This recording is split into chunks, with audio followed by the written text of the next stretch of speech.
Rekha sister வண்டி இன்சிடென்ட்டா? நானே சொல்கிறேன், அவர் சொல்ல வேண்டாம். சரி நீங்களே சொல்லுங்க.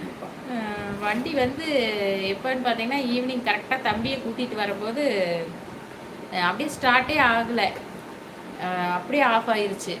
ரொம்ப பெரிய ப்ராப்ளம் ஆயிடுச்சா. என் கையில் பார்த்தீங்கன்னா மொபைலும் இல்லை.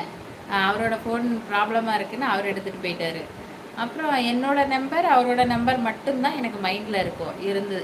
எல்லாருக்குமே மேக்ஸிமம் அப்படி தானே, வேறு யாருக்குமே மைண்டில் எனக்கு இல்லை, எங்கள் 2 பேர்த்து நம்பரை தவிர. உடனே பக்கத்தில் ஒரு கடையில் போயிட்டு ஃபோன் கேட்ட உடனே கொடுத்தாங்க. ஃபஸ்ட்டு அதுவே பெரிய விஷயம் இல்லைங்களா, நம்ம தெரியாத ஒருத்தர் ஃபோன் கேட்குறோம், அவங்க கொடுத்தாங்க, ஹெல்ப் பண்ணாங்க. அது வந்து பெரிய விஷயம். தெரிஞ்சவங்க வந்து ஒரு என்னாச்சு ஏதாச்சுன்னு நம்மளுக்கு அதுக்கப்புறமா கூட ஒரு கால் பண்ணி கேட்கல. ஆனால் தெரியாதவங்க ஃபோன் கொடுத்து ஹெல்ப் பண்ணாங்க அந்த டைமில். அது பெரிய விஷயம். கால் பண்ணி அவருக்கு சொன்னேன். இருந்தாலும் வந்து